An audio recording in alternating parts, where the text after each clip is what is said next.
بسم اللہ الحمد للہ والصلاۃ والسلام علی رسول اللہ وعلی آلہ وصحبہ اجمعین، اما بعد فاعوذ باللہ من الشیطان الرجیم، بسم اللہ الرحمن الرحیم، رب اشرح لی صدری ویسر لی امری واحلل عقدۃ من لسانی یفقہوا قولی۔ السلام علیکم ورحمۃ اللہ وبرکاتہ۔ ہمارا یہ اسپیشل پروگرام آپ لوگوں کے لیے قرآن تفسیر کا، جس میں ہم لوگ 30ویں پارے کی تفسیر کر رہے ہیں۔ بہت بہت خوش آمدید آپ سب لوگوں کو۔ آج ہم جس سورہ کو کور کریں گے وہ سورہ الاعلیٰ ہے، اور سورہ الاعلیٰ کے بارے میں سٹارٹنگ میں یہ بات آپ سے کہنا چاہوں گا کہ یہ مجھے بہت پسند ہے سورہ، اور اس کی ایک وجہ یہ بھی ہے کہ یہ نبی کریم صلی اللہ علیہ وسلم کو سورہ بہت پسند تھی۔ یہ مکی سورہ ہے، اور نبی کریم صلی اللہ علیہ وسلم کی کئی روایات ملتی ہیں جس سے پتہ چلتا ہے کہ آپ صلی اللہ علیہ وسلم یہ جمعے کا جب نماز پڑھاتے تھے تو اس میں یہ سورہ کی تلاوت کی جاتی تھی، عید کی نماز میں یہ سورہ پڑھی جاتی تھی، حتیٰ کہ جب رات کو انسان وطر پڑھتا ہے تو اس میں بھی اس کی تلاوت کیا کرتے تھے۔ اور اس کا جو معنی ہے، اس کا جو مفہوم ہے وہ بہت ہی خوبصورت ہے، اور اسی لیے میں سمجھتا ہوں کہ جمعے کے دن اس کو پڑھنا، خاص طور پہ جب نبی کریم صلی اللہ علیہ وسلم جمعے کی جب جماعت کراتے تھے تو اس کا فائدہ یہ کہ جو اس کے اندر لیسنز ہیں وہ بار بار ہمیں ریپیٹ پہ سننے کو ملیں تاکہ ہم اپنی اصلاح کر سکیں۔ تو انشاءاللہ ہم اس کا آغاز کرتے ہیں جی۔ اس سورہ کے اندر جیسا کہ میں نے ذکر کیا کہ جو نبی کریم صلی اللہ علیہ وسلم نے اس کو بہت زیادہ اس کی تلاوت کی، ہم اس کو جب پچھلی سورہ کے ساتھ اس کا کمپیریزن کرتے ہیں تو آخری بات جو پچھلی سورہ میں تھی فَمَحِّلِ الْكَافِرِينَ أَمْهِلْهُمْ رُوَيْدًا، کہ اب ان کو تھوڑی سی مہلت دی جائے، یہاں پہ اللہ سبحانہ وتعالیٰ اس کا آغاز کرتے ہیں اس چیز سے سَبِّحِ اسْمَ رَبِّكَ الْأَعْلَىٰ، کہ اللہ تعالیٰ کی اب تسبیح بیان کرو جو الاعلیٰ ہے۔ اب یہ بڑی ایک خوبصورت آیت ہے جہاں پہ اللہ سبحانہ تعالیٰ آغاز کرتے ہیں سبح، یعنی سبح یعنی تسبیح کرنا، یا جس کا لٹرل مطلب تو یہ ہے کہ جب کوئی چیز پانی کی سطح پر فلوٹ کرتی ہے تو اس میں سبح ہم کہتے ہیں، یعنی اس کا مطلب یہ ہوا کہ آپ اللہ تعالیٰ کی بڑائی کو بیان کرنا اور اس کو پھر مینٹین رکھنا، یعنی کبھی بھی ایسا نہ ہو کہ اللہ تعالیٰ کی بڑائی بیان کرنے میں، اللہ تعالیٰ کی تسبیح بیان کرنے میں ہماری زندگی میں کمی آئے۔ ایک تو ویسے اللہ کا ذکر کرنا، اور دوسرا یہ کہ اللہ تعالیٰ کو ہمیشہ اوپر رکھنا۔ سبح اسم ربک الاعلیٰ، اپنے رب کو الاعلیٰ یعنی ہمیشہ ہر چیز میں ٹاپ پرائرٹی رکھنا۔ ہماری زندگی میں کسی چیز کی اہمیت جو ہے نا وہ اللہ تعالیٰ سے اوپر نہیں ہونی چاہیے۔ تو یہاں پہ جو پہلی بات ہے وہ یہ تو یہ کہ اللہ تعالیٰ کے ذکر کی طرف بلایا جا رہا ہے، سبح اسم ربک الاعلیٰ، یعنی کہ ایک تو تسبیح ہے، اللہ کا ذکر ہے، یعنی ایک چیز ہے جس کو ہم تحمید کہتے ہیں، جس کو حمد کہتے ہیں۔ حمد کی جاتی ہے جب کسی چیز کی کوالٹیز بیان کی جاتی ہیں، اور تسبیح جو ہے وہ ہوتا ہے کہ جب کسی کے کہا جاتا ہے کہ اس میں کوئی فالٹ نہیں ہے، یعنی اس کو برقرار رکھنا، یعنی ہم کہتے ہیں نا کہ سبحان اللہ، یعنی اللہ تعالیٰ بے عیب ہے، اللہ میں کوئی نقص نہیں ہے۔ اللہ تعالیٰ کی حمد و ثنا بیان کرنا، ایک طرف اللہ تعالیٰ کی تعریف کرنا اور ایک طرف یہ کہنا کہ اللہ تعالیٰ ہر عیب سے پاک ہے۔ یہ ساری چیزیں جو ہیں یہ انسان کو، ایک مسلمان کو کرتے رہنا چاہیے۔ نبی کریم صلی اللہ علیہ وسلم کی ایک حدیث ہے صحیح مسلم کی، جہاں پہ آپ نے ارشاد فرمایا کہ کیا میں تمہیں اس کلمے کے بارے میں نہ بتاؤں جو اللہ تعالیٰ کو سب سے زیادہ محبوب ہے؟ اللہ اکبر، وہ کلمہ جو اللہ تعالیٰ کو سب سے زیادہ محبوب ہے وہ کیا ہے؟ سبحان اللہ و بحمدہ، کہ اللہ تعالیٰ کی پہلے یہ کہنا کہ اللہ تعالیٰ ہر عیب سے پاک ہے، اور پھر اللہ تعالیٰ کی حمد و ثنا بیان کرنا، یہ اللہ تعالیٰ کو کلمہ جو ہے سب سے زیادہ محبوب ہے۔ ایک اور حدیث میں آتا ہے، یہ بھی صحیح مسلم کی ہے، جہاں پہ آپ نے فرمایا کہ سبحان اللہ و بحمدہ ہی جو ہے یہ اللہ تعالیٰ کی ایسی حمد و ثنا ہے جو کہ زمین و آسمان کو بھر دیتی ہے نیکیوں سے، یعنی زمین و آسمان کے بیچ میں جو بھی گیپ ہے اس کو بھر دیتی ہے نیکیوں سے۔ تو انشاءاللہ ہمیں کوشش کرنی چاہیے کہ جو اللہ تعالیٰ یہاں پہ حکم دے رہے ہیں سبح اسم ربک الاعلیٰ، اپنے رب کی تسبیح بیان کرو، یہ صیغہ امر ہے، تو اس کا مطلب یہ ہوا کہ ہمیں زیادہ سے زیادہ ذکر کرنا چاہیے، اور خاص طور پہ یہ ذکر سبحان اللہ و بحمدہ جو کہ اللہ تعالیٰ کو بہت زیادہ محبوب ہے۔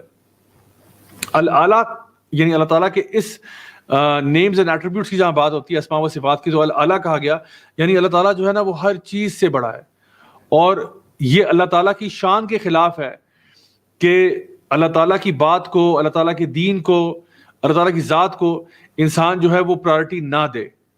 آج کل بہت سارے ڈراموں میں، فلموں میں اللہ تعالیٰ کے اوپر حملہ کیا جاتا ہے، چاہے تو جان بوجھ کر یا غلطی سے کہتا ہوں۔ بہت ساری ایسی فلمز ہیں ہالی ووڈ کی جو کہ اللہ سبحانہ تعالیٰ کے بارے میں نا اللہ تعالیٰ کے یعنی مقام کو آپ جس کو کہہ سکتے ہیں ڈاؤن پلے کرتی ہیں۔ کس طرح سے کہ جی کوئی آفت آ گئی کوئی کلیمٹی آ گئی, کوئی بہت بڑا حادثہ ہو گیا اور سارے انسانوں نے مل کے اس کو ٹال دیا. مطلب انسانوں کو دکھاتے ہیں کہ جس طرح وہ جو ہے نا کوئی بہت بڑی شے ہے, اور مسئلہ جو تھا وہ اللہ کی طرف سے آیا تھا, کوئی نیچرل ڈیزاسٹر اللہ کی طرف سے آیا اور پھر انسانوں نے مل کے اس کو روکا اور حالات کو بدل دیا. یعنی اس قسم کی ہلکی ہلکی تھیمز جو ہے نا آپ کو ملتی ہیں جہاں پہ وہ دکھاتے ہیں کہ لوگ جو ہے نعوذ باللہ ثم نعوذ باللہ اللہ تعالیٰ کے خلاف کھڑے ہو گئے. آنا تو قوم پہ عذاب تھا لیکن لوگوں نے اس عذاب کو خود ہی روک دیا بغیر توبہ کے, بغیر کسی اور چیز کی. یعنی یہ تو ممکن ہے کہ لوگ توبہ کریں اور اللہ تعالیٰ مصیبتیں دور کر دیتا ہے, پریشانیاں دور کر دیتا ہے, لیکن اس کو لے کے اس طرح سے آنا کہ جہاں پہ آپ نے اللہ تعالیٰ کے خلاف لوگوں کو کھڑا کر دیا. اور یہ جو الحاد ہے اللہ تعالیٰ کے اسماء و صفات میں, اس کی بہت ساری شکلیں ہیں. یعنی جہاں پہ اللہ تعالیٰ کی ذات میں تو نہیں لیکن اللہ تعالیٰ کے جو اسماء و صفات ہیں, اللہ کے جو نیمز اینڈ ایٹریبیوٹس ہیں, اس میں انسان جو ہے وہ کمی بیشی کرے. جب اللہ کو الاعلیٰ نہ سمجھے, یہ نہ سمجھے کہ اللہ تعالیٰ واقعی میں میری زندگی میں ٹاپ پرائرٹی پہ ہے, بلکہ یا تو اللہ تعالیٰ کو نعوذ باللہ کوئی نچلا مقام دینا یا پھر لوگوں کو اللہ کے مقام پہ لے جانا. یعنی لوگوں کو, کچھ لوگوں کو ایسا مقام دے دینا جو صرف اللہ کو زیب دیتا تھا, جو صرف اللہ کے لیے ہی تھا. یہ کہنا کہ کوئی شخص جو ہے وہ آپ کو اولاد دے سکتا ہے, یا کوئی شخص جو ہے وہ آپ کی بگڑیوں کو سنوار سکتا ہے, یا کوئی شخص جو ہے یہ طاقت رکھتا ہے کہ آپ کے حالات کو بدل دے, پھر اسی کو اپنی دعا کا مرکز بنا دینا. یعنی یہ ساری چیزیں وہ ہیں جو انسان کو شرک کی طرف لے جاتی ہے. اور اللہ تعالیٰ پہلی اس آیت میں ارشاد فرماتے ہیں سبح اسم ربک الاعلیٰ, اللہ تعالیٰ کی تسبیح بیان کرتے رہو. یعنی کہ اللہ تعالیٰ الاعلیٰ ہے, سب سے اوپر اللہ ہے. یہاں پہ رب بھی کہا گیا اللہ تعالیٰ کو, سبح اسم ربک الاعلیٰ, تمہارا رب جو ہے, یعنی کہ یہ تو جانو کہ اللہ ہی تمہارا رب ہے, تمہیں دینے والا, تمہیں پرووائڈ کرنے والا, تمہارے پاس آج جو بھی کوالٹیز ہیں وہ سب اللہ کی طرف سے ہیں. تم نے خود یہ کہیں بازار سے نہیں خریدی تھی. آپ دیکھیں اگر آپ کے پاس اللہ تعالیٰ نے اگر آپ کو ایک نرم دل دیا ہے, اگر اللہ تعالیٰ نے آپ کو انٹیلیجنس دی ہے, اللہ تعالیٰ نے آپ کو فزیکل اسٹرینتھ دی ہے, تو یہ بازار سے خرید کے لائے تھے ہم کیا؟ نہیں, یہ سب اللہ تعالیٰ نے آپ کو فری میں دی ہیں. جتنی بھی کوالٹیز آپ کے اندر ہے نا یہ اللہ کی طرف سے گفٹ ہے. اب مرضی آپ کی, آپ ان کو اللہ تعالیٰ کی رضا کے لیے استعمال کرنا چاہتے ہیں یا آپ ان کو اللہ تعالیٰ کے خلاف کسی کام میں استعمال کرنا چاہتے ہیں, مرضی آپ کی ہے. لیکن یاد رکھو یہ جتنی بھی خصوصیات ہیں یہ اللہ کی طرف سے دی ہیں کیونکہ اللہ تمہارا رب ہے. سبح اسم ربک الاعلیٰ. اچھا, اب ہم آگے دیکھتے ہیں کہ اللہ جو اعلیٰ ہے وہ اپنی ذات میں بھی اعلیٰ ہے. یعنی اللہ سبحانہ تعالیٰ قرآن مجید میں ارشاد فرماتے ہیں الرحمن علی العرش استوى, جو الرحمن ہے, جو تمہارا رب ہے, وہ اپنے عرش پر مستوی ہو گیا. اللہ تعالیٰ اپنے عرش پر ہے, ہاں اپنے علم کے ساتھ ہمارے دلوں کے حال بھی جانتا ہے. اللہ تعالیٰ ہر چیز کو جانتا ہے, ہر چیز پر اللہ کی نظر ہے.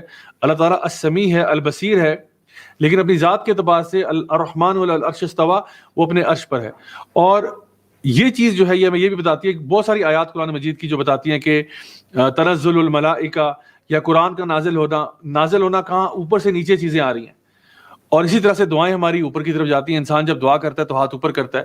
پھر وہ ساری احادیث پہ ہمارے سامنے جہاں پہ آتا ہے کہ اللہ تعالیٰ جو ہے وہ تہجد کا جو وقت ہوتا ہے اس پہ وہ سما دنیا پہ آتا ہے اور پوچھتا ہے کہ کوئی ہے مجھ سے مانگنے والا جس کو میں عطا فرماؤں, کوئی ہے بخشش طلب کرنے والا جس کو میں معاف کر دوں. تو یہ ساری چیزیں ہمیں بتاتی ہیں کہ اللہ تعالیٰ جو ہے وہ الرحمن علی العرش استوى, اللہ تعالیٰ اپنے عرش پر ہے. کیسے ہے واللہ عالم, اللہ بہتر جانتا ہے. ہمیں یہ پتہ ہے جو اللہ نے قرآن میں کہہ دیا بس وہ ہم بات مانتے ہیں. باقی اس کی ہم نہ تو تعویلیں کرتے ہیں, نہ اس کے بارے میں کچھ اور اپنی رائے قائم کرتے ہیں. ہم یہ کہتے ہیں کہ اللہ نے جو کہہ دیا قرآن مجید میں وہ ہمارے لیے بالکل کافی ہے. اچھا, اسی طرح سے ہم یہ دیکھتے ہیں کہ آگے اللہ تعالیٰ ارشاد فرماتے ہیں, یعنی یہ کہنے کے بعد کہ سبح اسم ربک الاعلیٰ الذی خلق فسوى, وہ اللہ ہی تو ہے جس نے تجھے پیدا کیا, فسوى, اور پھر تجھے پرپورشن کر دیا, تجھے پرفیکٹ کر دیا. یعنی خلق سے یہاں مراد ہے کہ کسی چیز کو پیدا کرنا, جس طرح ایک انسان گھر بناتا ہے. فسوّا کیا ہے کہ اس گھر کے اندر ڈیکوریشن کرتا ہے, اس گھر کے اندر بیوٹیفیکیشن کرتا ہے, اس کے اندر پینٹ کرواتا ہے, اس کے اندر ڈفرنٹ چیزیں لگواتا ہے. تو ایک تو ہے اللہ نے تمہیں پیدا کیا اور پھر فسوّا, تمہیں پرفیکشن کے ساتھ فارم کر دیا. جیسے تمہاری شکل ہے, جیسا تمہارا قد کاٹ ہے, جیسے تمہارے اندر کوالٹیز اور ایٹریبیوٹس ہیں, یہ سب اللہ تعالیٰ نے پیدا کیا. صرف یہ نہیں کہ انسان کا مجسمہ بنا کے کھڑا کر دیا, نہیں, الذی خلق فسوّا, پیدا بھی اسی نے کیا اور پھر پرپورشن بھی اسی نے کیا. والذی قدر فہدی, اس نے ہر چیز کی مقدار بھی تعین کر دیا اور ہدایت بھی دے دی ہر چیز کو. اب یہ بڑی پاورفل آیت ہے اور بڑی ڈیپ آیت ہے, اس کو بہت زیادہ ایکسپینڈ کیا جا سکتا ہے. یعنی قدرہ کا مطلب یہ ہے کہ ہر چیز کی ایک مقدار ہونا, ہر چیز کی ایک ڈیسٹینیشن ہونا, اس کی ایک ڈیسٹنی کو بیان کر دینا, ٹھیک ہے, اس چیز کا تعین کرنا, اور پھر گائیڈ کرنا، فہدا یعنی اس کو گائیڈ کیا. گائیڈ کہاں سے ہوا؟ بچہ چھوٹی عمر سے جب ماں کے پیٹ میں وہ جو ہے نا بڑھ رہا تھا، اور اس کے بعد جب وہ پیدا ہو گیا پھر اس کے خوراک کا بھی بندوبست کر دیا، وہاں پہ بھی اس کو ہدایت دے دی، اس کی جو ضروریات تھی وہ بھی پوری ہو گئیں. پھر وہ جب بڑا ہوا اس کو یہ ہدایت دی کہ وہ کمائے گا کیسے، کھائے گا کیسے، اپنے آپ کا خیال کیسے رکھے گا. پھر اس کو فیملی عطا فرمائی، فیملی کے ساتھ اس نے مزید اپنی فیملی میں اضافہ کیا، اس کی اسپرچل نیڈس کا بھی خیال رکھا، اس کے لیے بھی ہدایت فرما دی.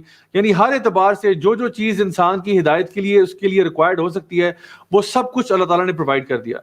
نہ صرف انسان کے لیے بلکہ اللہ تعالیٰ نے باقی بھی جانوروں کے لیے، چرند پرند سب کے لیے یہ معاملہ کیا کہ ان کو والذی قدر فہدا، یعنی ان کو ایک مقدار میں، ایک چیز میں، ایک پیرامیٹر میں پابند بھی کیا، اور پھر ان کو ہدایت بھی دے دی جس طرف بھی ان کو ہدایت دینی تھی.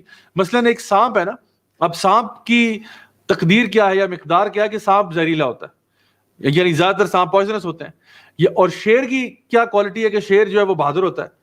شیر آپ کو ڈرپوک شیر نہیں ملے گا، شیر آپ کو بہادر ہی ملے گا. اسی طرح سے انسان جو ہے وہ یہ ہے کہ وہ زمین پہ چلتا ہے، وہ آسمانوں میں اڑ نہیں سکتا. ٹھیک ہے، تو یہ ساری چیزیں اللہ تعالیٰ نے ہر چیز جو ہے نا اس کو ایک لمٹس میں رکھا ہوا ہے. والذی قدر فہدا، ہر چیز کی اپنی ایک لمٹ ہے جو اللہ نے ڈیفائن کر دی ہے، اور پھر اللہ تعالیٰ نے ان کو ہدایت دے دی جس طرف بھی اللہ تعالیٰ نے ان کو ہدایت دینا چاہا. جیسے ایک گائے کا یعنی بچڑا پیدا ہوتا ہے نا، تو وہ بچڑا جو ہے نا وہ پیدا ہوتے ہی گھاس کی طرف جاتا ہے، وہ وہاں سے کیڑے مکوڑے نہیں کھانا شروع کر دیتا. یہ اللہ نے اس کو ہدایت دی ہے کہ وہ گھاس ہی کھاتا ہے. کسی اور نیچرل جو ہے نا ڈاکومنٹری جب ہم دیکھتے ہیں اس میں زیبرا کا بچہ اگر پیدا ہوا ہے تو وہ سیدھا ماں کا دودھ جا کے پیتا ہے، وہ جا کے کسی گوشت کو نہیں کھانا شروع کر دیتا. اللہ تعالیٰ نے ہر شے کو پیدا کیا اس کی اپنی لمیٹیشنز کے ساتھ، اور اس کو ایک ڈیسٹنی دے دی کہ اس کو پتہ ہے، اس کے اندر ایک چیز ڈال دی، اس کو ہدایت دے دی کہ اس نے کس طرف جانا ہے. اور یہ چیز ہمارے ساتھ بھی ہے کہ اللہ تعالیٰ نے ہمیں بھی ہدایت دی ہر اعتبار سے، ہماری جو گروتھ اینڈ ڈیولپمنٹ ہے وہاں پہ بھی، اور ہماری اسپرچل گروتھ کے لیے بھی اللہ تعالیٰ نے ہمیں ہدایت دے دی کہ ہم نے کس طرح سے لائف گزارنی ہے. تو یہ چیزیں ہمیں نظر آتی ہیں کہ یہ جو ریویلیشن کا پروسیس ہے یہ بھی ایک مقدار کے ساتھ آیا. یعنی 23 سال لگے ریویلیشن کو نیچے آنے میں. والذی قدر فہدا، اس اعتبار سے بھی اللہ تعالیٰ نے ہمیں ایک درجہ بدرجہ قرآن نازل ہوا، سٹیج بائی سٹیج نازل ہوا، اور پھر وہ ہماری ہدایت کا بہت بڑا ذریعہ بنا. اور اس میں کیا ہوتا ہے کہ انسان جو ہے وہ اپنے آپ کو تزکیے کے اندر لے کے آتا ہے، اپنی اصلاح کرتا ہے، اپنے آپ کو خیر کی طرف لے کے آتا ہے اور ایک اچھا مسلمان بنتا ہے. تو اللہ سبحانہ تعالیٰ یہاں پہ مختلف انداز میں یعنی بہت ساری چیزیں اس کے اندر آ جاتی ہیں اس ایک آیت کے اندر، کہ جس طرح اللہ تعالیٰ نے ہمیں ڈفرینٹ راستے دکھائے. جیسے اللہ تعالیٰ فرماتے ہیں وَهْدَيْنَاهُمْ نَجْدَيْنِ، ہم نے تمہیں 2 راستے دکھا دیے، اب یہ بھی ہمارے اوپر ہے کہ اس میں سے کون سا راستہ ہم نے چوز کرنا ہے. تو ہر اعتبار سے اللہ تعالیٰ نے ہماری ہدایت کا سامان جو ہے وہ پورا رکھا ہوا ہے. آگے فرمایا وَالَّذِي أَخْرَجَ الْمَرْعَى، اور اللہ سبحانہ تعالیٰ جو ہے اس میں سے پھر کیا نکالتا ہے، یعنی اس میں سے اخرج المرعى، اس میں سے پیسچریج نکلتی ہے، یعنی اس میں سے جو بھی ہمارا چارہ وغیرہ ہے وہ نکلتا ہے زمین میں سے. سو اللہ تعالیٰ نے یہ بھی پیدا کر دیا ہمارے لیے، اور ہمیں نظر آتا ہے، ہمارے ایکسپیرینس میں آتا ہے کہ جب کسی زمین کے اوپر بارش پڑتی ہے اس میں سے مختلف قسم کا چارہ نکلتا ہے، یا غلہ نکلتا ہے، یا کوئی قسم کا اناج نکلتا ہے، یا پھل یا پھول نکلتے ہیں. اس کے بعد کیا ہوتا ہے، آگے اللہ تعالیٰ فرماتے ہیں کہ یعنی والذی اخرج المرعى فجعله غثاء احوا، اور پھر اس کے بعد وہ کالا کوڑا بن جاتا ہے، یعنی جل کے راکھ ہو جاتا ہے، تباہ ہو جاتا ہے. یعنی جو بھی چیزیں فصلیں آتی ہیں وہ پھر کچھ عرصے کے بعد ختم بھی ہو جاتی ہیں. سو یہاں پہ اللہ سبحانہ تعالیٰ ایک زندگی اور موت کا منظر ہمارے سامنے پیش کر رہے ہیں کہ جس طرح اللہ تعالیٰ اس چیز پر بالکل قادر ہے کہ زمین جو کہ بیرن زمین ہوتی ہے اس میں سے پھل نکلنا شروع ہو جائیں، پودے نکلنا شروع ہو جائیں، اور پھر کچھ عرصے کے بعد وہ مرجھا جاتے ہیں اور تمہیں نظر آتا ہے کہ وہ تباہ و برباد ہو گئے. تو بالکل اسی طرح سے انسان جو اپنی لائف میں جب وہ گرو کرتا ہے، اپنی اسٹرینگتھ کی، اپنی حسن کی پیک پہ آتا ہے، اس کے بعد پھر اس کا گراف جو ہے وہ آہستہ آہستہ نیچے جاتا ہے، آہستہ آہستہ وہ کمزور ہو جاتا ہے، نہ وہ اسٹرینگتھ رہتی ہے، نہ وہ طاقت رہتی ہے، اور پھر انسان اپنی بزرگی کی ایج میں پہنچ جاتا ہے جب وہ بڑھاپے میں پہنچتا ہے، اور پھر بجائے کہ یہ کہ دوسروں کی خدمت کرتا، اب اس کو ضرورت ہے دوسروں کی، یعنی لوگ اس کا سہارا بنتے ہیں. تو یہ ایک پروسیس ہے لائف کا جو ہمیں نظر آتا ہے، اور ہمارے لیے جو لوگ عقل مند لوگ ہیں، جو سمجھدار لوگ ہیں، ان کے لیے اسی میں بہت بڑی عبرت ہے کہ وہ روز اپنے سامنے زندگی اور موت کو دیکھتے ہیں، روز اپنے سامنے اس سرکل آف لائف کو دیکھتے ہیں. کہ چیزیں پیدا ہوتی ہیں پھر مر جاتی ہیں, پیدا ہوتی ہیں اور مر جاتی ہیں. اللہ سبحانہ تعالیٰ فرماتے ہیں کہ غثاء احوا, کہ یہ چیزوں کو ہم لوگوں نے یعنی ایسا بنا دیا جس کو کوڑا بن جاتی ہے. آگے فرمایا سنقرئک فلا تنسى, سو ہم آپ کو سنقرئک, ہم آپ سے قرات کروا دیں گے, ہم آپ سے ریسیٹیشن کروا دیں گے تاکہ آپ اس کو بھولیں گے نہیں. یعنی یہ نبی کریم صلی اللہ علیہ وسلم سے کہا جا رہا ہے کہ آپ, یعنی کہ بعض جگہ پہ قرآن میں بھی آیا یہ بات کہ آپ اس کو یاد کرنے میں جلدی نہ کریں, یہ ہمارے اوپر ہے کہ ہم آپ کو یہ یاد کروا دیں گے اور آپ اس کو نہیں بھولیں گے. آپ جب, اور یہ نبی کریم صلی اللہ علیہ وسلم کے لیے بڑی خاص بات تھی کہ آپ قرآن مجید کو یاد کر لیتے اور آپ کو اس میں زیادہ مشقت اور محنت نہ کرنی پڑتی. یعنی اللہ سبحانہ تعالیٰ نے یہ ذمہ داری اپنے اوپر لے لی. سنقرئک فلا تنسى, آگے فرمایا الا ما شاء اللہ, سوائے وہ جو اللہ تعالیٰ چاہے گا وہ نکل جائے گا, وہ آپ بھول سکتے ہیں. مثلاً کہ یعنی کبھی کبھار نبی کریم صلی اللہ علیہ وسلم نماز میں کچھ بھول جاتے, اسی لیے سجدہ سہو کا ہمارے پاس کانسیپٹ آیا کہ اگر انسان سے بھول ہو جاتی ہے تو وہ کیا کرے اس معاملے میں. اسی طرح سے کچھ ایسی آیات بھی ہیں جو ایبروگیٹ ہو گئیں, سنقرئک فلا تنسى الا ما شاء اللہ, کچھ ایسی آیات ہیں جو ایبروگیٹ ہو گئیں. اسی طرح سے جب جو شراب کے بارے میں احکامات آئے, وہ پہلے احکامات کچھ ڈفرینٹ تھے. پہلے یہ تھا کہ جی اس میں خیر اور شر ہے, ٹھیک ہے, بعد میں آیا کہ جی نماز کی طرف نہ جایا کرو نشے کی حالت میں, پھر آخر میں آ گیا کہ یہ شیطان کے کاموں میں سے کام ہے, ان کو بالکل چھوڑ دو, فجتنبوہ, پھر اس سے اپنے آپ کو بچا کے رکھو, دور رکھو اپنے آپ کو اس سے. تو یہ کچھ ایسی چیزیں ہیں کہ یہ ہمیں پتہ چلتا ہے کہ قرآن بھی درجہ بدرجہ آیا ہے. یعنی سیدہ عائشہ فرماتی ہیں کہ اگر پہلے ہی حلال اور حرام کا حکم آ جاتا لوگوں نے کبھی نہیں ماننا تھا.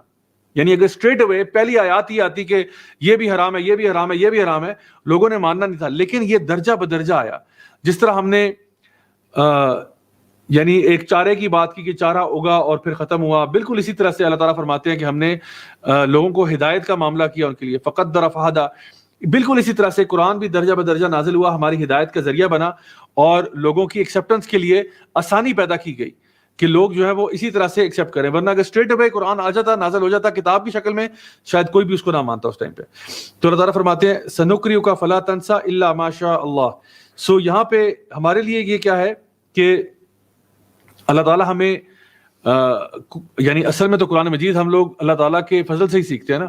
اللہ تعالیٰ فرماتے ہیں سورہ رحمان میں کہ الرحمن علم القرآن, یعنی الرحمن ہی ہے جس نے تجھے قرآن سکھایا ہے. سو قرآن سیکھنا اس میں اللہ کا خاص کرم ہوتا ہے تو انسان سیکھتا ہے.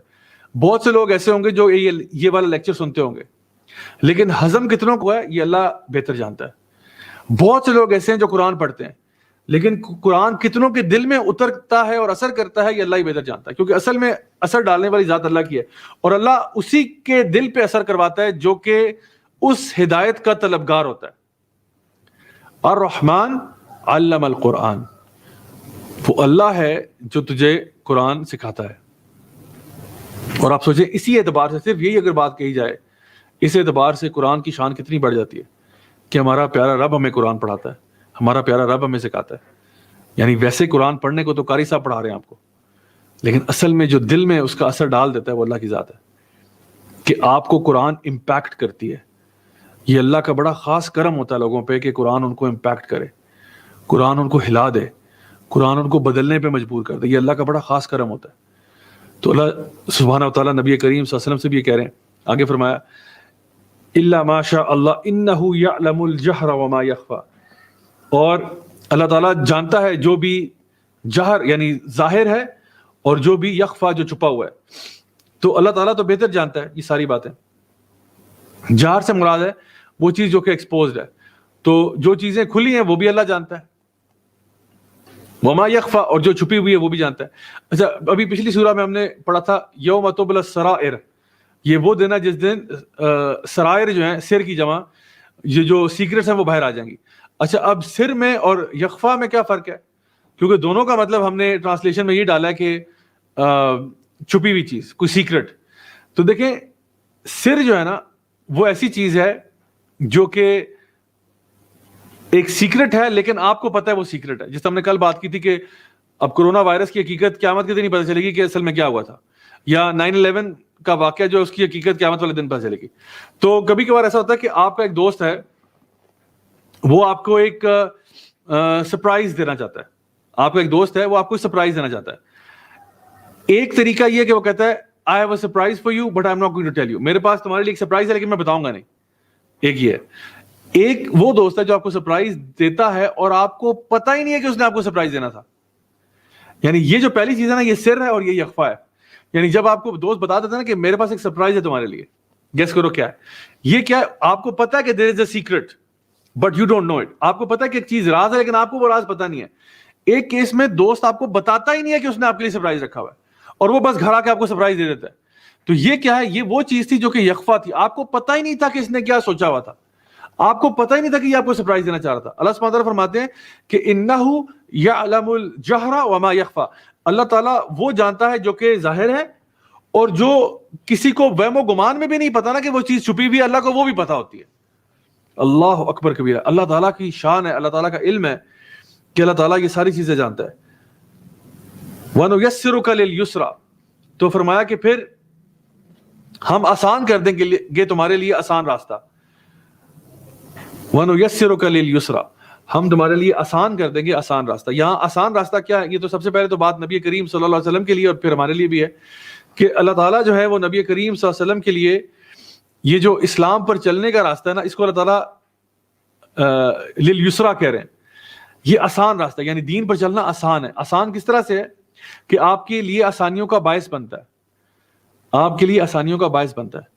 جب انسان ساروں کے آگے سجدے چھوڑ کے بس ایک رب کے آگے سجدہ کر لیتا ہے نا, تو وہ ریلیکس ہو جاتا ہے, وہ سکون کی حالت میں آ جاتا ہے. اس کی لائف میں سے نا ٹینشن ڈپریشن آہستہ آہستہ نکل جاتی ہے, کیونکہ وہ یہ بات جان جاتا ہے کہ اللہ میرے ساتھ ہے. اس کو پتہ ہے یہ دنیا ویسی عارضی ہے, اس کو پتہ ہے اس کا فوکس جنت کی طرف ہے. تو دنیا میں جو مشکلیں پریشانیاں آتی ہیں وہ ان کے ساتھ ڈیل کر لیتا ہے, کہتا ہے یار یہ ویسی عارضی سی چیز ہے, پرماننٹ تو ہے نہیں. تو اس لیے اللہ تعالیٰ فرماتے ہیں ہم تمہارے لیے آسان کر دیں گے آسانی والا راستہ. میں خود آپ کو بتا سکتا ہوں کہ دین میں آنے کے بعد نا بہت سی چیزیں ایسی ہوتی ہیں جو اللہ تعالیٰ آپ کے لیے واقعی میں آسان کرتا ہے. جو خواتین مثال کے طور پہ عبایا پہن کے گھر سے نکلتی ہیں, اور پہننا چاہیے, یہ دین کے احکامات میں سے ایک ہے, تو ان کے لیے بڑی لائف آسان ہو جاتی ہے. کس طرح سے کہ اب آپ کو نا یہ فکر نہیں کرنی پڑتی کہ لوگ کیا کہیں گے, او ہو اس نے تو جوڑا ریپیٹ کر دیا, یہ دیکھو نا کتنی چیپ ہے, پچھلے ہمارے اس کی شادی پہ بھی اس نے یہی پہنا تھا پھر وہی پہن کے آ گئی ہے. عبایا آپ پہن لیں, نیچے جو بھی پہنا ہوا ہے نو بڈی فرینکلی کیئرز نا, ٹھیک ہے. تو آپ بہت ساری مشکلوں سے باہر نکل آتے ہیں. اسی طرح سے دین کے اندر بہت سارے ایسے احکامات بھی ہیں کہ جہاں پہ آپ جب دین کو فالو کرتے ہیں نا تو اللہ تعالیٰ اس میں آپ کے لیے آسانی کر دیتا ہے. پہلے آپ بہت زیادہ کنسرن تھے کہ ہاں لوگ کیا کہیں گے, یہ کیا ہوگا, وہ کیا ہوگا. اب آپ کی ٹوٹل کنسرن بن جاتی ہے بس اللہ میرے بارے میں صحیح خیال رکھے, اللہ کے فرشتے مجھ سے راضی ہوں, اللہ مجھ سے راضی ہو, بس میں یہی چاہتا ہوں کہ اللہ تعالیٰ میرا ذکر اپنے فرشتوں میں کیا کرے. مجھے لوگوں سے کوئی غرض نہیں ہے, لوگ اچھا کہیں برا کہیں کہتے رہیں, ایز لانگ ایز میں ایک اچھا مسلمان ہوں الحمدللہ میں خوش ہوں. تو اللہ تعالیٰ واقعی میں نا آپ کو بڑا مینٹلی ریلیکس کر دیتے ہیں. جب انسان دین پہ چلتا ہے الحمدللہ اس کے لیے بڑا ایک ریلیکسنگ بات ہوتی ہے. ورنہ باقی ساری دنیا جو ہے وہ تو ریٹ ریس میں لگی ہوئی ہے. ہر بندہ کمپٹیشن, الہاکم التکاثر حتی زرتم المقابر. لوگ جو ہے وہ کمپٹیشن میں لگے ہوئے ہیں, ایک بندہ دوسرے سے کبھی اس کے پاس گاڑی کیوں آ گئی, میرے پاس کیوں نہیں آئی, فلاں نے بنگلہ لے لیا میں نے کیوں نہیں لیا, فلاں نے یہ کر لیا ہوگا. ہر بندہ کمپٹیشن میں لگا ہوا ہے, ریٹ ریس. ایک فیمس امریکن آتھر تھی, انہوں نے کہا کہ the problem with the rat race is that even if you win you are still a rat. یعنی ریٹ ریس کا مسئلہ یہ کہ اگر آپ ریٹ ریس جیت بھی جانا پھر بھی آپ ریٹ ہیں, کیونکہ آپ کا فوکس ہی آپ کا ویژن ہی کوئی نہیں. اتنے چھوٹے آدمی, آپ اتنے چھوٹے انسان ہیں, آپ بس یہ دنیا کے پیچھے لگے ہوئے تھے, ٹکڑوں کے پیچھے تم بھاگ رہے تھے, جب اللہ نے تمہارے لیے جنت کا وعدہ کر رکھا تھا. تو انسان تھوڑا غور کرے کہ واقعی میں جب وہ اسلام پہ آتا ہے نا تو اللہ تعالیٰ اس کے لیے بڑی آسانیاں کرتے ہیں, اور یہ آپ کی اسٹیٹ آف مائنڈ ہوتی ہے. This is is a state of mind. Allah تعالیٰ جو آپ کے دل و دماغ میں سکون ڈال دیتا ہے. آگے فرمایا فذکر ان نفعت الذکریٰ, تو پھر لوگوں کی یاد دہانی کرواؤ شاید اس سے فائدہ ہو. فذکر ان نفعت الذکریٰ, یعنی اگر اس یاد دہانی سے فائدہ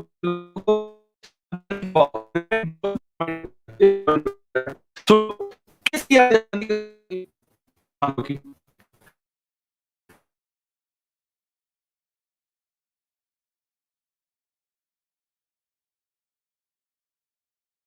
کون ہے, آخرت کیا ہے, جزا اور سزا کا معاملہ ہوگا, یہ بتانا ہے. تو پوری انسانیت کو قرآن مجید کے ذریعے یہ بتانا ہے کہ اللہ کون ہے, اور تمہیں اللہ تعالیٰ کی بات ماننی چاہیے. یہ ہے فذکر ان نفعت الذکریٰ. تو کیا ذکر جو ہو رہا ہے, یہ جو ریمائنڈر ہے, یہ بینیفٹ کرے گا, یقیناً کرے گا. کس کو کرے گا؟ سیذکر سَيَذَكِّرُ مَن يَخْشَىٰ وَيَتَجَنَّبُهَا الْأَشْقَىٰ. یہاں پہ اللہ تعالیٰ یہ بات ارشاد فرماتا ہے کہ یہ اس کو بینیفٹ کرے گا من یخشا، جو ڈرنے والا ہے. اللہ اکبر. یعنی اس مٹی پر اثر دے گی جو مٹی زرخیز ہوگی، وہ بندہ ریسیو کرے گا جس کا دل جو ہے نا وہ اللہ تعالیٰ کی خشیت میں ہوگا، وہ تو قبول کرے گا. جو ایک اچھا ڈیسنٹ انسان ہے، اللہ سے ڈرنے والا، جس کے اندر ایک گاڈ کانشیسنس ہے، وہ تو یہ جو نا ریمائنڈر لے لے گا. اور جس کا جو ایک کہتے ہیں کہ بدبخت ہے، وہ اس کو ریجیکٹ کرے گا. سَيَذَكَّرُ مَن يَخْشَىٰ وَيَتَجَنَّبُهَا الْأَشْقَىٰ. اب یہ کیا ہے؟ یعنی اشقا کون ہے؟ یہ وہ ہے جو کہ بہت ہی بدبخت ہے، جو یہ سننا ہی نہیں چاہتا، جو اس کو آپ انوائٹ کرتے ہیں کسی قرآن کلاس پہ، وہ آنا ہی نہیں چاہتا. آپ اس کو لنک شیئر کرتے ہیں، وہ دیکھنا نہیں چاہتا، وہ کہتے ہیں میرے پاس ٹائم نہیں ہے. یہ وہی ہے جو کہ اس ریمائنڈر کو انکار کرے گا. جو اگری کرے گا وہ ہوگا جس کا دل اللہ تعالیٰ کی خشیت میں ہوگا، اور جو انکار کرے گا وہ ہوگا جس کو لگتا ہے کہ میرے پاس اور بہتر کام ہے کرنے والے. I have better things to do than to read the Quran and to study the Quran and to understand the Quran. میرے پاس اور بڑے کام ہے کرنے والے. الذی یصلی النار الکبریٰ. اللہ تعالیٰ فرماتے ہیں کہ اس کو پھر نار الکبریٰ جو ہے، بڑی آگ جو ہے، اس میں پھینک دیا جائے گا. یعنی یہ وہ لوگ ہیں جو بدبخت لوگ ہیں جو کہ اللہ تعالیٰ کے ذکر سے بھاگتے تھے، ان کو بڑی آگ میں پھینکا جا رہا ہے. ثم لا يموت فیہا ولا یحیا. نہ وہ وہاں پہ مرے ہوئے ہوں گے اور نہ وہ زندہ ہوں گے. یہ ایک عجیب حالت ہے جہنم کی آگ کے اندر کہ جہاں پہ انسان کا جسم جلتا ہے، پھر دوبارہ سے ریکریٹ ہوتا ہے. پورا جسم جل جاتا ہے، پھر دوبارہ سے کھال واپس آتی ہے، پھر جلتا ہے، پھر واپس آتی ہے. یعنی کہ ثم لا يموت فیہا ولا یحیا. یعنی آپ میں سے ایک شخص ان کو دیکھے گا، آپ کو کہ یار یہ تو مرا ہوا ہے، پھر آپ کو کہ نہیں ویٹ کرو، نہیں یار زندہ ہے زندہ زندہ ہے. اچھا نہیں مرا ہوا ہے، نہیں زندہ ہے. یعنی ثم لا يموت فیہا ولا یحیا. یا تو آپ کو یقین نہیں آ رہا کہ یہ بندہ زندہ یا مرا ہوا ہے. کین یو امیجن وہ کس قسم کی سٹیٹ ہوگی انسان کی، کہ آپ کو لگتا ہے کہ انسان جھلس گیا ہے آگ میں، آپ کہتے تو مر گیا یار. پھر آپ کو وہ ہلتا ہوا نظر آتا ہے، نہیں زندہ ہے. پھر آپ دیکھتے ہو وہ جھلس کے رہ گیا، پھر آپ کہتے نہیں یار ابھی زندہ ہے، رکو ہل رہا ہے زندہ ہے. اللہ اکبر کبیرہ. کتنا یعنی اللہ تعالیٰ آپ کو نا کھول کے واضح کر کے چیزیں بتا رہے ہیں کہ شاید کسی کو نصیحت مل جائے، شاید کوئی بندہ اسے عبرت لے لے اور کہے یار میں نے اس طرح کا نہیں بننا. آگے فرمایا. اب یہ جو آیات آ رہی ہیں یہ سورت کا پورا کرکس ہے. قد افلح من تزکا وذکر اسم ربہ فصلی. کامیاب ہو گیا وہ جس نے اپنا تزکیہ کر لیا.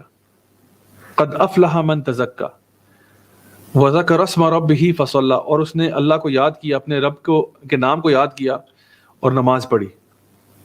یہ اس پوری سورہ کا اصل میں کرکس ہے کہ تو پھر آپ کیا کرو. یعنی یہ ساری جو باتیں اللہ تعالیٰ بیان کر رہے ہیں وہ کیوں کر رہے ہیں؟ اس لیے کہ یقیناً وہ کامیاب ہوگا. قد افلح، وہ فلاح پا جائے گا جو اپنا تزکیہ کر لے گا، اپنے نفس کو صاف کرے گا. اللہ سبحانہ تعالیٰ یہ افلح جو ہے نا، یا فلاح یا مفلحون، یہ کون لوگ ہوتے ہیں؟ یہ وہ لوگ نہیں ہوتے جو کہ راتوں رات کامیاب ہو گئے. یہ وہ لوگ ہوتے ہیں جو محنت کرتے ہیں. فلاح کہتے ہیں فارمر کو، کسان کو کہتے ہیں عربی زبان میں. تو فلاح کیوں کہتے ہیں؟ کیونکہ وہ محنت کرتا ہے نا، بیج لگاتا ہے، محنت کرتا ہے، کھیتی باڑی کرتا ہے، ہل چلاتا ہے، سب کچھ کرتا ہے، پھر کہیں جا کے 6 مہینے بعد اس کی فصل نکلتی ہے.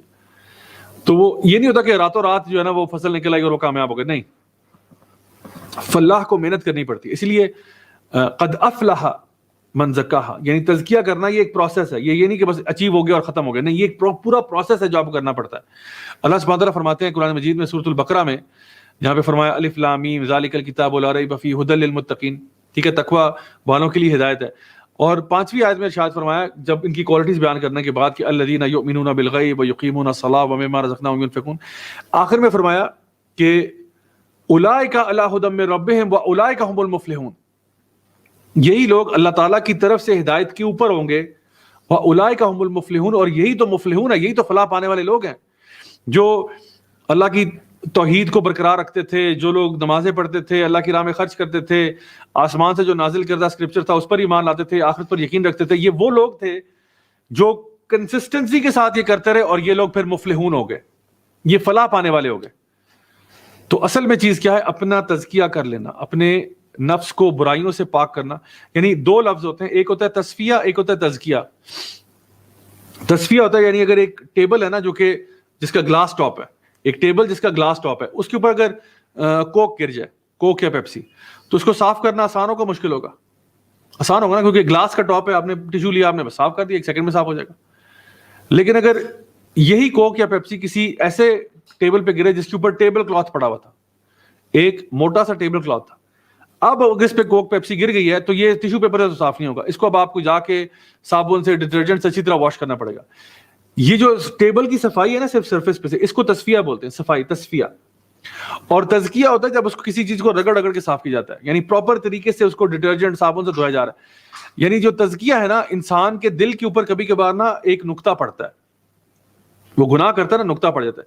اگر فوراً سے وہاں توبہ کر لینا تو فوراً سے صفائی ہو جائے گی, تصفیہ ہو جائے گا. لیکن کبھی کبھار کیا ہوتا ہے, انسان کا جو گناہ ہے نا وہ نقطہ اس کے پورے دل کو بھی لپیٹ لیتا ہے اور اندر تک جڑیں پکڑ لیتا ہے.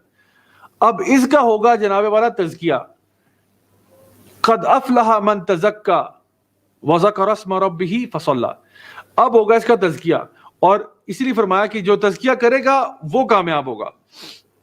اپنے اندر سے غیبت کو باہر نکالو, اپنے اندر سے نفرتوں کو باہر نکالو, اپنے اندر سے حب الدنیا کو باہر نکالو, یہ ہمارے جڑیں پکڑ لی ہیں اس نے ہمارے دلوں کے اندر. اپنے اندر سے حسد کو باہر نکالو, بغض کو باہر نکالو. یہ ساری کی ساری سوشل ایولز ہیں, spiritual diseases of the heart. یہ وہ بیماریاں جنہوں نے ہمارے دلوں کے اندر نا جڑیں پکڑی ہوئی ہیں, تو ان کو جڑ سے اکھاڑنا پڑے گا, تزکیہ کرنا پڑے گا. اس پروسیس میں لگ جائیں کہ میں نے اپنے اندر سے ان عیبوں کو نکالنا ہے, میں نے ایک ہمبل انسان بننا ہے, میں نے ایک نیک انسان بننا ہے جو اندر سے بھی ہمبل ہے, باہر سے بھی ہمبل ہے, صرف لوگوں کے دکھاوے کے لیے نہیں. میں نے ایک واقعی میں اچھا انسان اور اچھا مسلمان بننا ہے. قد افلح من تزکا وذکر اسم ربہ فصلی. اور تزکیہ کرنے کا ایک بہت بڑا ذریعہ کیا ہے کہ اپنے رب کو یاد کرنا بار بار اور نماز پڑھنا. ان الصلاۃ تنہی عن الفحشاء والمنکر ولذکر اللہ اکبر. نماز تمہیں فحشی اور منکر سے روکے گی. اگر صحیح طریقے سے نماز پڑھی جائے نا, وہ آپ کو فحشی اور منکر سے روکتی ہے. تو اللہ سبحانہ تعالیٰ نے جو فارمولا بتایا نا تزکیہ کرنے کا, ایک فارمولا وہ یہ ہے, اللہ کو کثرت سے یاد کرنا. جو اللہ تعالیٰ کو ہر وقت یاد رکھتا ہے وہ کیسے گناہوں کی طرف جائے گا؟ اس کو ہر وقت یاد آئے گا کہ بھئی اللہ مجھے دیکھ رہا ہے, میں کیوں گناہ کروں, اللہ مجھے دیکھ رہا ہے, اللہ کو پسند نہیں ہے کہ میں یہ کام کروں. تو جو اللہ تعالیٰ کو بار بار یاد رکھے گا, ہر وقت اس کی زبان پہ سبحان اللہ, الحمدللہ, اللہ اکبر, لا الہ الا اللہ چلتا رہے گا, وہ ہر وقت اسی حالت میں رہے گا کہ بس میں نے اللہ کو ناراض نہیں کرنا, میں نے وہی کام کرنے جو اللہ کو محبوب ہے. اور جو نماز پڑھے گا وہ ویسے ہی فحشی اور منکر سے دور ہو جائے گا. تو اللہ سبحانہ تعالیٰ یہاں پہ جو چیز بیان کر رہے ہیں وہ یہ ہے کہ ہر انسان جو ہے وہ اپنا تزکیہ کا پروسیس شروع کرے. آگے فرمایا, بڑا دکھ ان اگلی آیات میں, بل تؤثرون الحیات الدنیا والآخرۃ خیر وابقیٰ. لیکن کیا کریں, تو پھر بھی دنیا سے محبت زیادہ کرتا ہے. بل تؤثرون الحیات الدنیا, تیرے لیے حیات الدنیا جو ہے, دنیا کی زندگی جو ہے وہ پریفریبل ہے, تو پھر بھی دنیا کو پسند کرتا ہے. والآخرۃ خیر وابقیٰ, حالانکہ آخرت جو ہے وہ خیر والی بھی زیادہ ہے اور باقی رہنے والی بھی زیادہ ہے. یعنی کسی چیز کے بھی اچھا ہونے میں دو ہی چیزیں ہو سکتی ہیں, یا تو وہ کوالٹی میں زیادہ ہے یا وہ کوانٹٹی میں زیادہ ہے.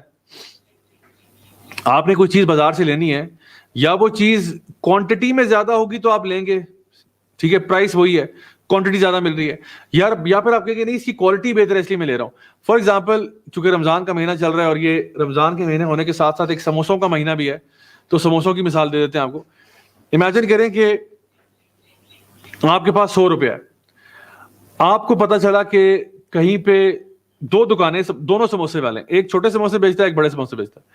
جو چھوٹے سموسوں والا ہے وہ 100 روپے کے 10 سموسے دیتا ہے, ٹھیک ہے, ویسے کہہ رہا ہوں آج کل مہنگائی ویسے بہت زیادہ ہے, لیکن لیٹ سپوز کہ 100 روپے کے وہ 10 سموسے دیتا ہے, ٹھیک ہے, اچھا تو کوانٹٹی دیتا ہے. ایک اور ہے جو ساتھ والا, وہ 100 روپے کے 2 ہی دیتا ہے, بڑے سموسے ہیں لیکن 100 روپے کے 2 دیتے ہیں, اور وہ ہے بھی بہت اچھے, بہت زبردست قسم کی اس کے اندر انگریڈینٹس ہیں اور بہت اچھے بنے ہوتے ہیں.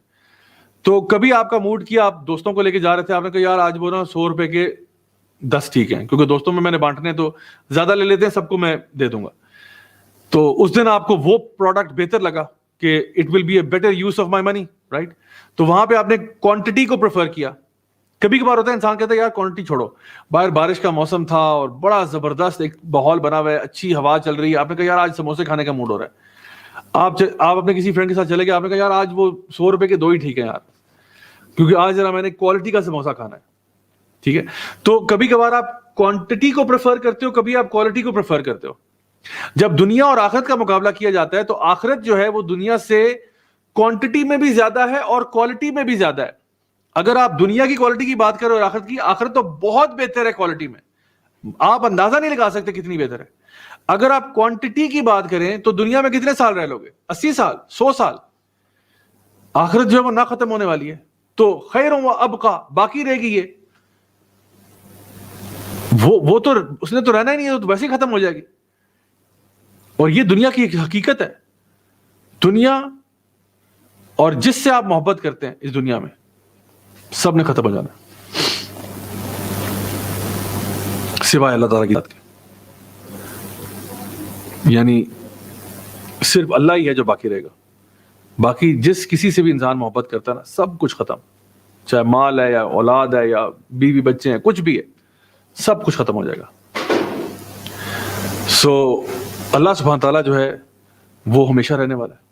تو اس لیے اللہ سبحانہ تعالیٰ یہاں فرما رہے ہیں کہ یعنی ایک افسوس اس بات پہ ہے کہ لوگ پھر بھی جو ہے بل تؤثرون الحیات الدنیا والآخرۃ خیر وابقیٰ, لیکن پھر بھی لوگ جو ہیں وہ دنیا کی زندگی کو ترجیح دے رہے ہوتے ہیں. حالانکہ دنیا کی جو ہے وہ کیا ہے, وہ نبی کریم صلی اللہ علیہ وسلم کی حدیث آتی ہے کہ دنیا میں ایسے رہو جیسے کہ ایک مسافر ہوتا ہے جو کہ کچھ دیر کے لیے ایک درخت کے سائے تلے بیٹھتا ہے, آرام کرتا ہے اور پھر اپنی جرنی پہ اپنے سفر پہ آگے نکلتا ہے. تو اصل میں تو زندگی یہی ہے نا. دنیا کیا ہے, آپ آئے, آپ نے شیڈ کے نیچے آپ کو کیا چاہیے, تھوڑی دیر آرام کر لیا, تھوڑا یہاں سے لیا اور پھر نکلو یہاں سے, کیونکہ تمہاری منزل کوئی اور ہے. ہم بھی, دنیا ہمارا آخری ٹھکانہ نہیں ہے. دنیا صرف ایک ٹرانزٹ ہے, جہاں سے گزرنا ہے آپ نے, اور یہاں سے کیا اکٹھا کرنا ہے. جیسے درخت کے سائے تلے آرام مل گیا, تھوڑا سا دیر ریسٹ کر لیا, ریلیکس ہو گئے. دنیا میں آئے, ہم نے اعمال اکٹھے کرنے, نیک اعمال اکٹھے کرنے, زیادہ سے زیادہ نیکیاں, چاہے آپ قرآن کلاس اٹینڈ کر کے جو ہے اکٹھی کر لیں, یا روزہ رکھ کے کر لیں, یا قیام اللیل کر کے کر لیں, یا جس طرح بھی کر لیں, نیکیاں اکٹھی کرو. خاص طور پہ رمضان کے مہینے میں جہاں پہ لوٹ سیل لگی ہوئی ہے, جتنی نیکیاں اکٹھی کرنی کر لو. تو یہ اصل حقیقت تو دنیا کی یہ ہے. اور ایونچولی جب انسان اپنی دنیا میں پہنچے گا, یعنی نبی کریم صلی اللہ علیہ وسلم کی حدیث ہے صحیح جو ہے نا, اس میں سے سنن ترمذی میں سے آپ نے فرمایا یقیناً یہ دنیا جو ہے یہ ملعون ہے. دنیا از کرسڈ, یعنی دنیا بھی کرسڈ ہے اور جو کچھ اس میں سب کچھ ہی کرسڈ ہے, سوائے کس کے؟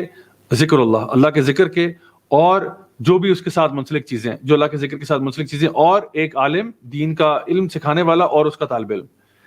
بس یہ 3-4 چیزیں ہیں جو کہ کچھ خیر ہے ان کے اندر. باقی سب کچھ ہی جو ہے وہ ایسا ہے جس میں برکت نہیں ہے. اور نبی کریم صلی اللہ علیہ وسلم کی وہ بھی احادیث ہمارے سامنے ہے جہاں پہ آپ نے کمپیئر کیا دنیا کو کہ اللہ تعالیٰ کے نزدیک نا یہ مچھر کے پر کے برابر بھی نہیں ہے. کہ ایک اور روایت میں فرمایا کہ یہ ایک مری ہوئی بکری جو ہے, جو کسی بیماری سے مر گئی تھی, اس سے بھی زیادہ حقیر یہ اللہ کی نگاہوں میں. تو دنیا جو ہے نا یہ کوئی چیز ہے نہیں جس کے پیچھے لوگ بھاگ رہے ہیں, لوگ اس کے پیچھے دیوانے ہوئے ہیں, اور یعنی ہر طرح کا کارنر کٹنگ کر رہے ہیں. مطلب ہر بندہ دنیا کے حصول کے لیے جو ویسی عارضی ہے, ویسی ادنا سی چیز ہے, اس کے پیچھے لوگ اپنا دین ایمان بیچ رہے ہیں, لوگ اپنے تعلقات خراب کر رہے ہیں, اپنے فیملی ممبر سے قطع تعلقیاں کر رہے ہیں, صلہ رحمی کو چھوڑ رہے ہیں, ہر طرح کا فراڈ کر رہے ہیں, ہر طرح کی کرپشن کر رہے ہیں. کیوں؟ تاکہ دنیا مل جائے.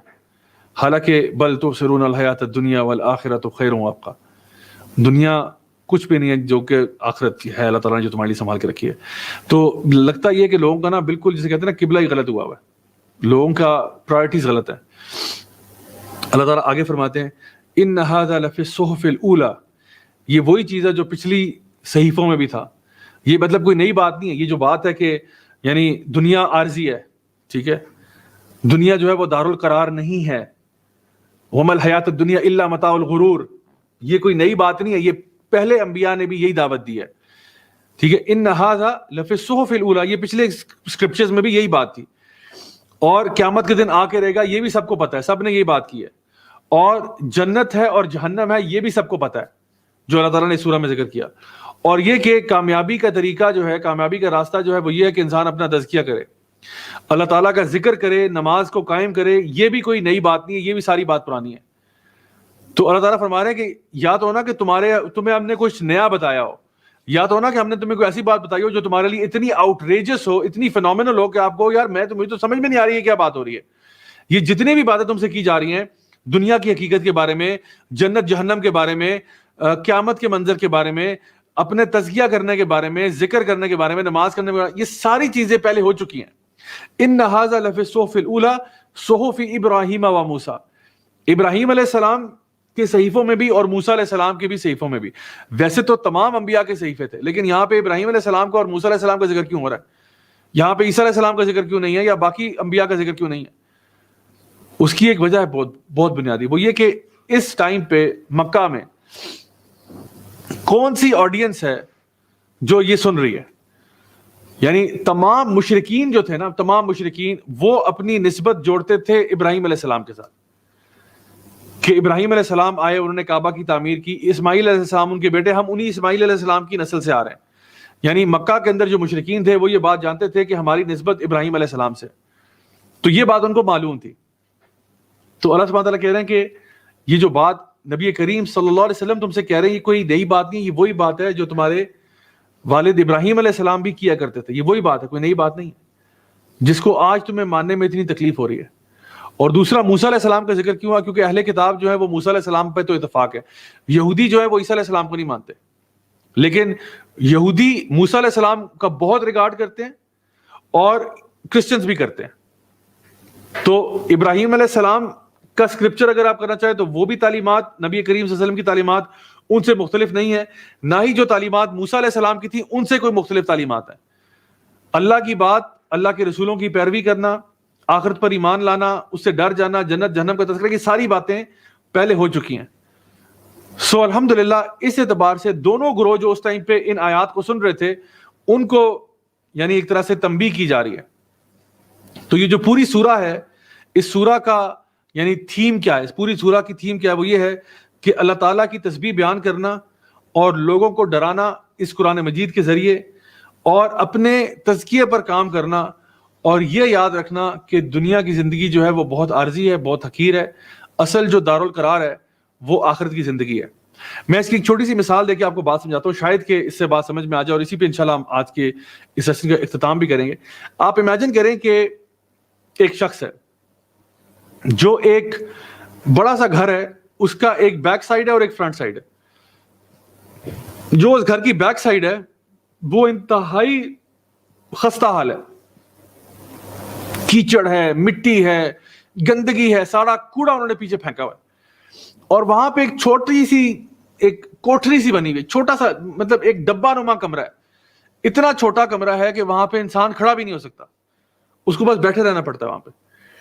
اور اس پنجرے کے اندر ایک انسان بند ہوا ہوا ہے. اس کوٹھری میں ایکچولی پنجرا لگا ہوا ہے, اس میں ایک انسان بند ہے, اور اس انسان کو روز کے روز ایک ہڈی دی جاتی ہے, اور وہ جب اس ہڈی کو کھاتا کہتا ہے واہ واہ کیا ہڈی ہے, کمال ہو گیا, کمال ہو گیا. وہ لہرا اٹھتا ہے, وہ جھوم اٹھتا ہے اس ہڈی کو کھا کے کہ کیا بات ہے یار, یہ ہڈی ہے یا کیا چیز ہے. اس گھر کے اس خوبصورت عالیشان مکان کے جو فرنٹ سائڈ ہے وہ اتنا ہی خوبصورت ہے جتنا پچھلا والا بدصورت ہے. سامنے بڑے بڑے باغ ہیں, خوبصورت باغ, اتنے دور تک باغ جا رہے ہیں جہاں تک انسان کی آنکھ جا سکتی ہے. اور وہاں پہ ایک زبردست ایک پارٹی کا فنکشن ہوا ہے جہاں پہ اچھی اچھی کرسیاں لگی ہوئی ہیں, ٹیبل لگے ہوئے ہیں, ہر طرح کے کھانے وہاں پہ لگے ہوئے ہیں, کوئی 21 مختلف ڈشز وہاں پہ لگی ہوئی ہیں, پینے کے مشروب علیحدہ پڑے ہوئے ہیں, ڈیزرٹ جو ہے میٹھا علیحدہ پڑا ہوا ہے, اور لوگ وہاں پہ ہنس رہے ہیں, مسکرا رہے ہیں, آپس میں انجوائے کر رہے ہیں, اور مزے مزے کے کھانے کھا رہے ہیں. ان کے لیے انٹرٹینمنٹ کا سامان وہاں پہ پرووائڈ ہوا ہوا ہے, اور بچے وہاں بھاگ رہے, دوڑ رہے ہیں. ایک بہت خوبصورت منظر ہے. اور وہ جو شخص ہے جو اس پنجرے میں بند تھا, اس کو صرف 2 سیکنڈ کے لیے کہا جاتا ہے کہ تو ادھر آ, تجھے ذرا باہر کی سیر کرا دیں. اس کو جب یہ فرنٹ سائڈ دکھائی جاتی ہے گارڈن کی, تو کیا وہ حیران نہیں ہو جائے گا؟ کیا وہ اس کے لیے ایک مائنڈ بلوئنگ ایکسپیرینس نہیں ہوگا کہ یہ میں اس پنجرے میں اس کباڑ خانے میں بیٹھا ہوا ایک ہڈی کو چاٹ رہا تھا اور کہہ رہا تھا مجھے سب کچھ مل گیا, اور یہ سامنے لوگ کیا کر رہے ہیں, اتنا انجوائے, اتنی انٹرٹینمنٹ بھی پاسبل تھی, مجھے تو پتہ ہی نہیں تھا. مائی ڈیئر اسٹوڈنٹس, یہ جو میں نے آپ کو مثال دی ہے نا, یہ مثال کچھ نہیں ہے اگر اس کا مقابلہ کیا جائے کہ وہ شخص جو پنجرے میں تھا وہ دنیا میں تھا, اور جو جنت میں اس کا کیا معاملہ ہوگا. جنت کا اور دنیا کا کوئی مقابلہ نہیں ہے. یہ میں نے مثال دی ہے, یہ بہت چھوٹی مثال ہے, بہت حقیر مثال ہے. جنت جو ہے نا وہ نہ کسی آنکھ نے کبھی دیکھی, نہ کان نے سنی, نہ کسی دل نے کبھی تصور بھی کیا کہ جنت کیسی ہے. ہم لوگ سارے اس ہڈی کو چاٹ رہے ہیں, اس دنیا کو چاٹ رہے ہیں ہم. وہ دنیا جو مچھر کے پر برابر بھی نہیں ہے اللہ کے آگے, وہ دنیا جو مری ہوئی بکری سے بھی بدتر چیز ہے اللہ کے نزدیک. اور جس کی تعریف اللہ کر رہا ہے اس کے ہم پیچھے جاتے نہیں ہیں. ساری کی ساری قوم جو ہے نا ہماری, وہ دنیا کے پیچھے بھاگ رہی ہے, اس ٹوٹی پھوٹی ہڈی کو چاٹ رہی ہے, اس دنیا کو چاٹ رہی ہے, اس دنیا کے پیچھے ریس لگا رہی ہے, اس کے پیچھے کمپٹیشن کر رہی ہے, اس کے پیچھے اپنے تعلقات کاٹ رہی ہے, وہ جس کی ویلیو ہی کوئی نہیں ہے. اور جس کی ویلیو ہے اس کے پیچھے کوئی جا ہی نہیں رہا, اس کے پیچھے محنت ہی نہیں. آپ خود سوچیں ہماری پوری زندگی کے اندر ہماری کتنی محنت جو ہے وہ اللہ کے دین کے لیے ہے, جنت کے حصول کے لیے ہے, اور کتنی ہماری محنت دنیا کے حصول کے لیے. ہر بندہ اس ریٹ ریس میں لگا ہوا ہے, بھائی میرے اسکول میں نمبر آ جائے, میرے کالج میں نمبر آ جائے, مجھے اچھی جاب مل جائے, مجھے پیسے مل جائیں, پیسے مل جائیں گے تو میں گاڑی لوں گا, بنگلہ لوں گا, کھاؤں گا, پیوں گا, انجوائے کروں گا, عیش کروں گا. بھول گئے کہ والآخرۃ خیر وابقیٰ, آخرت جو ہے وہ بہت بہت بہت بہتر بھی ہے جو یہاں تمہیں مل رہا ہے اس سے, اور ہمیشہ رہنے والی ہے. لیکن پھر بھی انسان کو نہ سمجھ میں آئے تو انسان اس پہ کیا کرے, روئے اور کیا کرے. میں امید کرتا ہوں, میں دعا کرتا ہوں کہ اللہ تعالیٰ ہمیں سمجھ دے, اللہ ہمیں فہم دے کہ اب یہ بات جانیں کہ واقعی میں ہمارے لیے پرائرٹی کیا چیز ہونی چاہیے. میں یہ نہیں کہتا دنیا ایکوائر نہ کرے, کرو ضرور ایکوائر کرو, لیکن خدا را یہ تو سمجھو کہ تمہاری پرائرٹی کیا ہونی چاہیے. اللہ تعالیٰ ہمیں توفیق دے کہ ہم اللہ تعالیٰ کے بتائے ہوئے دین پر چل سکیں, اس پر عمل کر سکیں. اللہ ہم سے خوب نیک کام لے, اللہ ہمیں اپنے نیک بندوں میں شامل کرے, اپنے انبیاء, صدیقین, شہداء, صالحین میں. اللہ ہم سب سے راضی ہو جائے, ہم سب کو اپنے فیورٹس میں سے چن لے, اور ہمیں دنیا میں بھی خیر عطا فرمائے اور آخرت میں اجر عظیم عطا فرمائے. انشاءاللہ آپ لوگوں سے کل ملاقات ہوگی, تب تک کے لیے اجازت دیجیے گا. سبحانک اللہم و بحمدک, اشہد ان لا الہ الا انت, استغفرک و اتوب الیک. بارک اللہ فیکم, والسلام علیکم ورحمۃ اللہ وبرکاتہ.